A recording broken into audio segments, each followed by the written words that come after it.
North Carolina. 1961. A nuclear bomber breaks apart in the sky, and 2 hydrogen bombs each, 250 times, more powerful than the one dropped on Hiroshima, begin their terrifying descent toward American soil. One bomb's parachute deploys, but as it floats down, its internal systems begin the arming sequence. The other bomb, it plummets like a stone, straight into a muddy field, its condition unknown. America went to sleep that night, completely unaware that its own technology had brought it to the very brink of This is the story of the day. A single, simple switch saved millions of lives and prevented the eastern seaboard from becoming an uninhabitable wasteland. Welcome to the height of the Cold War. The year is 1961. The world wasn't just on edge. It was a powder keg with a lit fuse. The United States and the Soviet Union were locked in a staring contest where blinking meant global catastrophe. To maintain a constant state of readiness, the U.S. Strategic Air Command initiated Operation Chrome Dome. This meant that at any given moment, multiple B-52 bombers, armed with live nuclear weapons, were circling the skies, ready to strike at a moment's notice. The strategy was simple: deterrence through the threat of immediate, overwhelming retaliation. But this strategy came with an unimaginable risk. These flying arsenals were complex machines, operated by human beings under immense pressure. A single mechanical failure, a tiny miscalculation, or one moment of human error could trigger a sequence of events leading to an accidental detonation, or worse, mistakenly starting World War III. The world was a ticking bomb, and America was the one holding the trigger. The night of January 24th, 1961, was cold and clear over the skies of North Carolina. A B-52 Stratofortress, call sign Goldsboro, was on a routine Chrome Dome patrol. On board was a crew of 8 and a payload that could alter history. To mark 39 thermonuclear bombs, each bomb packed a potential yield of 3.8 megatons. For perspective, that's like setting off 250 Hiroshima-sized explosions at once. Suddenly, alarms blared through the cockpit. The pilot, Major Walter Scott Tolak, noticed a critical Isuda aircraft was rapidly losing fuel from its right wing. He tried to burn off fuel to lighten the load for an emergency landing, but the leak was too severe. The situation deteriorated fast. The plane became uncontrollable, spiraling violently through the cold night air. The crew heard the horrifying shriek of metal tearing apart as the massive aircraft began to disintegrate around them. At 10,000 feet, Major Tulloch gave the impossible order: bail out. 5 of the 8 crew members managed to eject and parachute to safety. 3 did not survive the catastrophic breakup of the plane, but as the debris rained down over the quiet farmlands of North Carolina, the 2 most dangerous objects on Earth were now falling uncontrolled. The nightmare had just begun. As the B-52 tore itself to pieces, its safety protocols automatically released the 2 hydrogen bombs. The first bomb behaved exactly as it was designed to in a bailout scenario. Its parachute deployed, slowing its descent. But as it floated gently toward the ground, a terrifying sequence began inside its complex machinery. The parachute deployment triggered the bomb's arming process.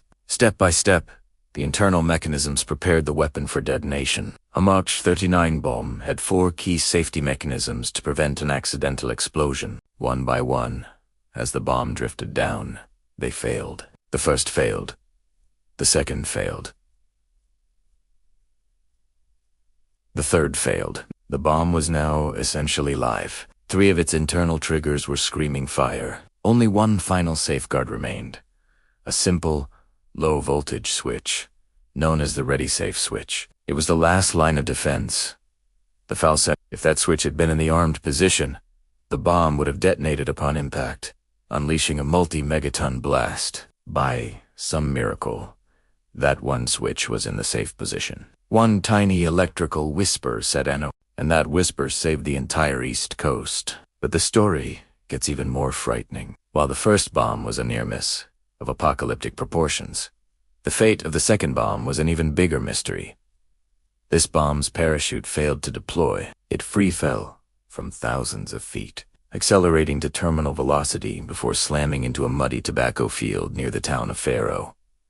It hit the ground at over 700 miles per hour, burrowing itself deep into the soft, wet earth. The impact was so violent that the bomb disintegrated, scattering its components across a wide area. When recovery teams arrived, they were faced with a chilling scene. They found parts of the bomb, but the core of that highly enriched uranium and plutonium was nowhere to be found. It had plunged so deep into the waterlogged ground that it was essentially lost.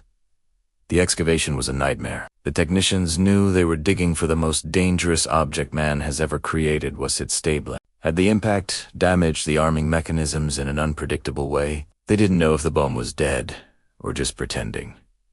The arming switch on this second bomb was eventually found. It was in the arm position. It's believed the impact shock may have flipped it. Only the fact that the bomb had broken apart on impact prevented it from functioning. The recovery teams worked 4 days, digging in the mud, terrified that a single wrong move could trigger what was left of the device. Eventually, they gave up.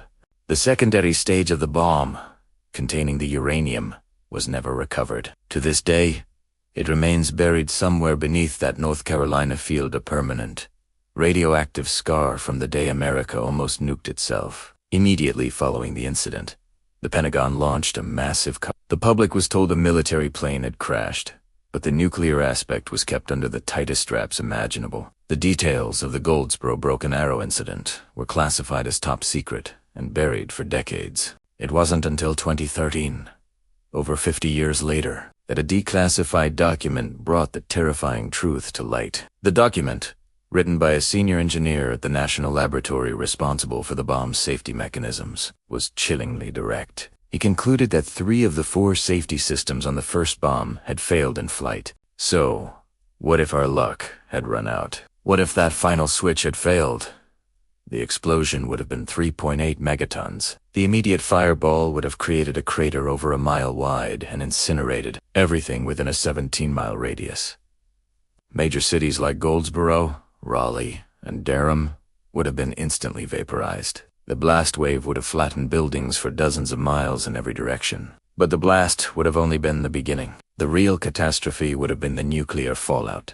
Prevailing winds would have carried a lethal radioactive plume up the entire eastern seaboard. Washington, D.C., Baltimore, Philadelphia, and New York City would have been directly in the path of the fallout cloud, rendering them uninhabitable. Millions would have died from the initial blast, and millions more in the following weeks and months from radiation sickness. The economic and political heart of the United States would have ceased to exist. It is not an exaggeration to say it could have been the end of America as a superpower, and perhaps the trigger for a retaliatory strike from the Soviets, who might have mistaken the detonation for an attack. The Goldsboro incident serves as a terrifying lesson. We build these incredibly complex systems of destruction and convince ourselves that we are in complete control. We create protocols, fail-safes, and redundancies, believing we've accounted for every possibility. But the reality is, technology is fragile. Systems fail. Humans make mistakes.